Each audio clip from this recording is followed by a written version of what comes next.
Dear students, हम पढ़ रहे थे रिप्रोडक्शन इन बैक्टीरिया। आज हम पढ़ेंगे इसमें नेक्स्ट मेथड है एंडोस्पोर्स या अंतःबीजाणु।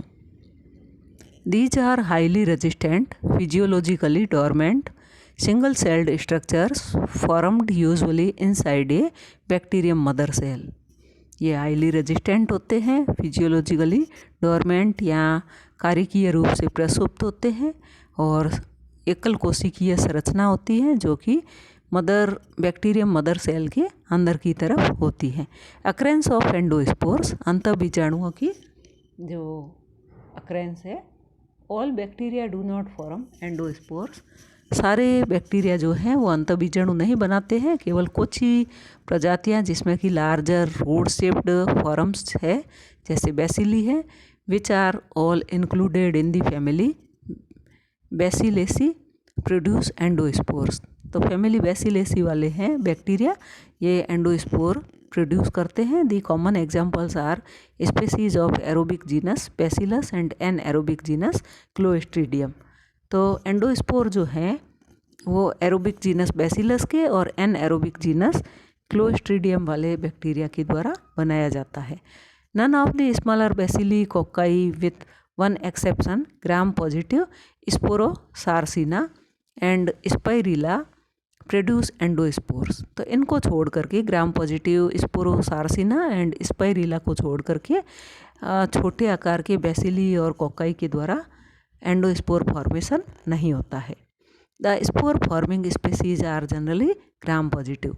तो एंडोस्पोर फॉर्मेशन जो है वो जनरली ग्राम पॉजिटिव बैक्टीरिया में पाया जाता है। अब इसमें ग्राम पॉजिटिव बैक्टीरिया में जो एंडोस्पोर है वो form and position of endospore. तो ये जो एंडोस्पोर है अंतःबीजाणु है, यह जीवाणु कोशिका में किस स्थान पर बनता है और उसकी आकृति कैसी होती है। Endospores are usually formed singly. एक जीवाणु कोशिका में एक ही बनता है, लेकिन कुछ में दो एंडोस्पोर्स भी नियमित रूप से बनते हैं।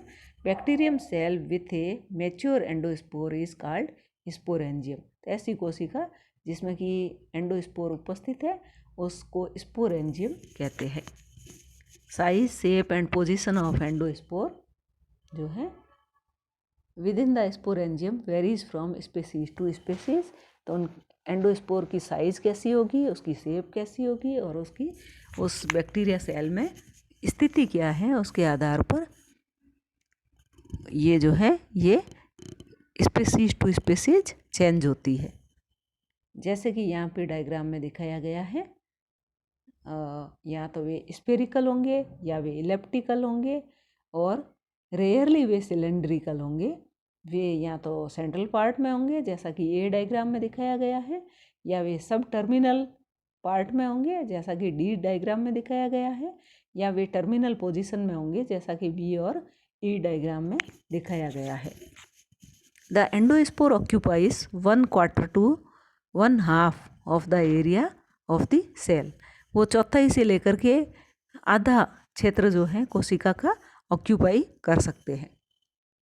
डायमीटर ऑफ द एंडोस्पोर में बी स्लाइटली लेस। या तो एंडोस्पोर का व्यास जो है वो जीवाणु कोशिका से थोड़ा सा कम होता है या उसके बराबर होता है या उससे पेरेंट सेल से अधिक होता है, जैसा कि सी डायग्राम में दिखाया गया है अधिक होता है और ए डायग्राम में दिखाया गया है थोड़ा छोटा होता है, और डी और ई में दिखाया गया है इस डायग्राम में कि एरिया इसके बराबर होता है। Plectridium is the term applied to racquet shaped sporangium with an enlarged terminal endospore. The mature endospore is a highly refractive body impervious to ordinary stains. Next है स्ट्रक्चर ऑफ एंडोस्पोर। एंडोस्पोर की संरचना कैसी होती है।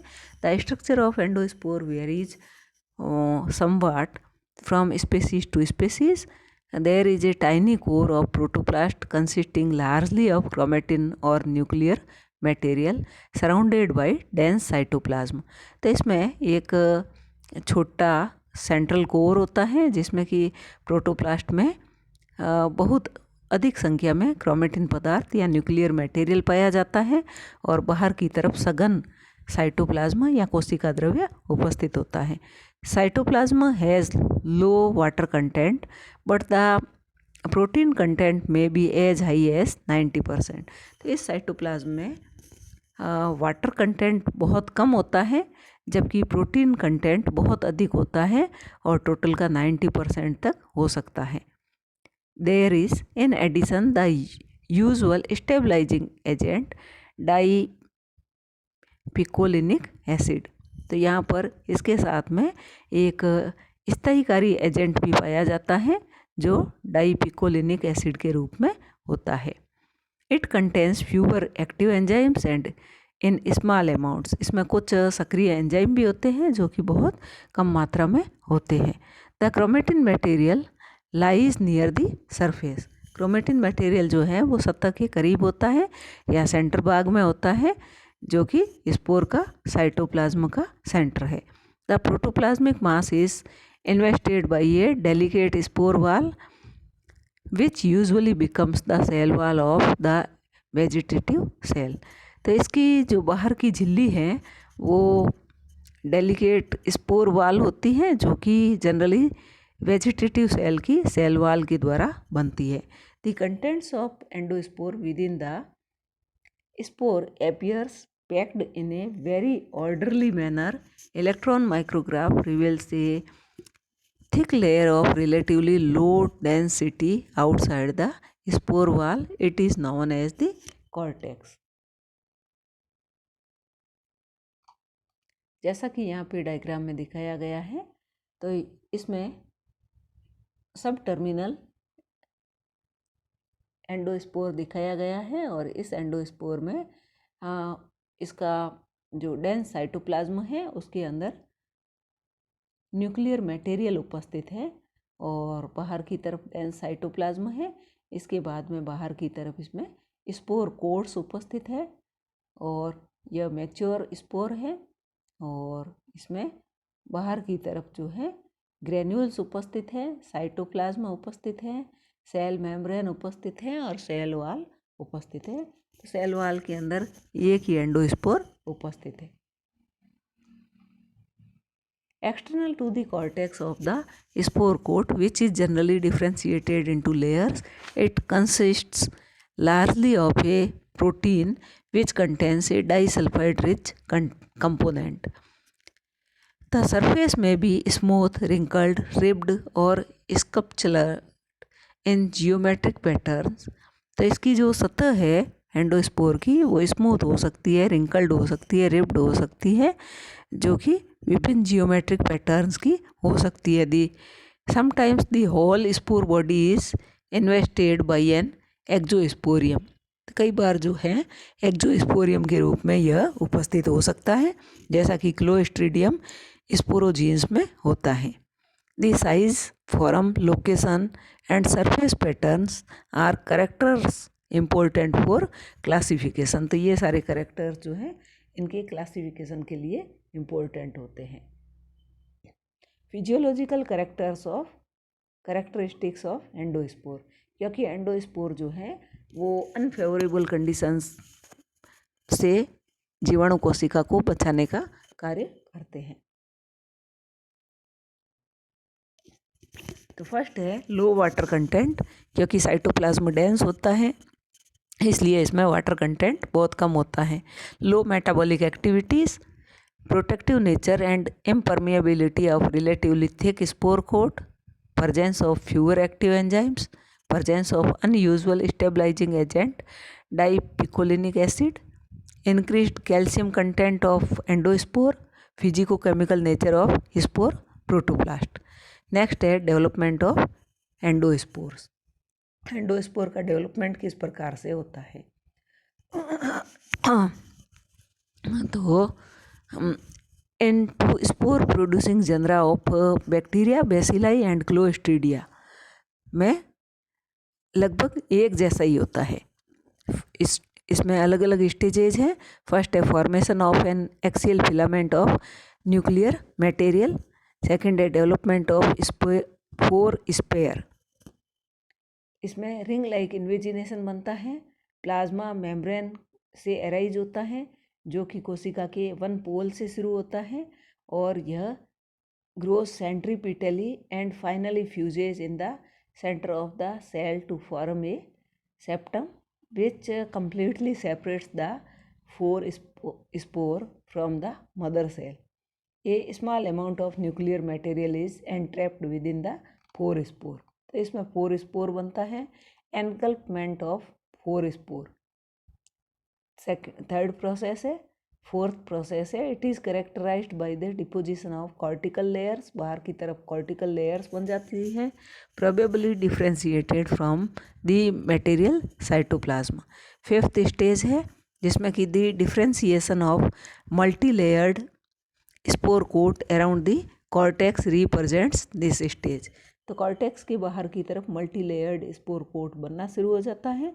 Sixth stage है, it is characterized by maturation of spore inside the mother cell which is now called the sporangium often remains alive for a short time after maturation of endospore. तो endospore का maturation होने के बाद में sporangium जो है वो कुछ समय तक ही जीवित रहता है। स्टेज 7 है, eventually the cell contents not utilized in spore formation begin to disintegrate.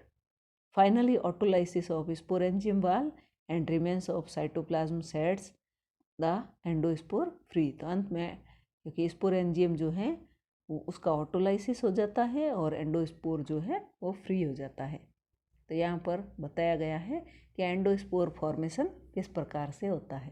तो इसकी सेल वॉल जो है वो अंदर की तरफ पहले तो न्यूक्लियर मटेरियल जो है वो एक्सियल फिलामेंट के रूप में होता है, फिर जीवाणु कोशिका बैक्टीरिया की सेल वाल अंदर की तरफ फोर स्पोर का निर्माण करती है और फिर फोर स्पोर जो है इसमें कोशिका द्रव्य बाहर की तरफ आकर के कॉर्टेक्स फॉर्मेशन करता है और बाहर की तरफ इसमें कई सारी परतों के रूप में बाहर थिक वाल बन जाती है। उसके बाद में जी डायग्राम में दिखाया गया है ऑटोलाइसिस ऑफ मदर सेल का ऑटोलाइसिस हो जाता है और एच में दिखाया गया है कि स्पोर या जो है एंडोस्पोर मुक्त हो जाता है, जिसमें कि अंदर की तरफ साइटोप्लाज्मा है, बाहर की तरफ स्पोर कोट है, कॉर्टेक्स है, स्पोर वाल है, स्पोर प्रोटोप्लास्ट है एंड प्लाज्मा मेम्ब्रेन है एंड बीचों बीच में इसके न्यूक्लियस है।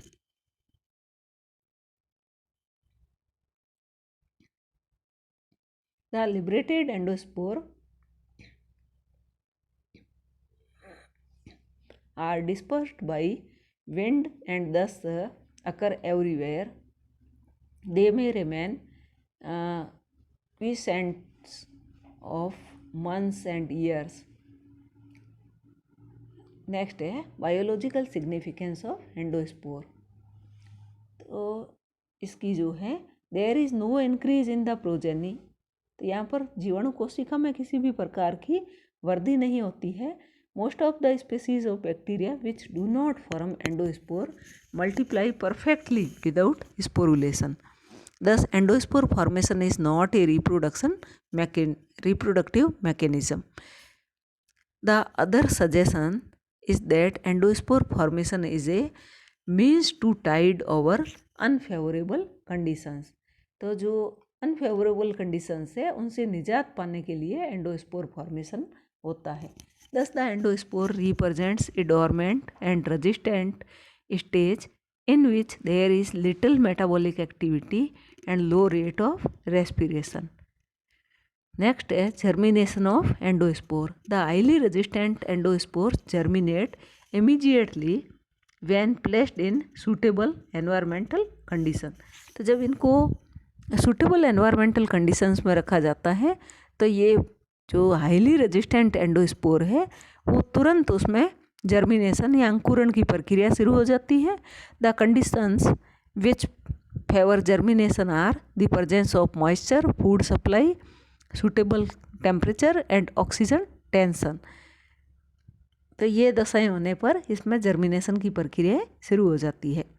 The addition of certain germinating agents such as an amino acid, glucose, adenosine to the culture medium accelerates the process.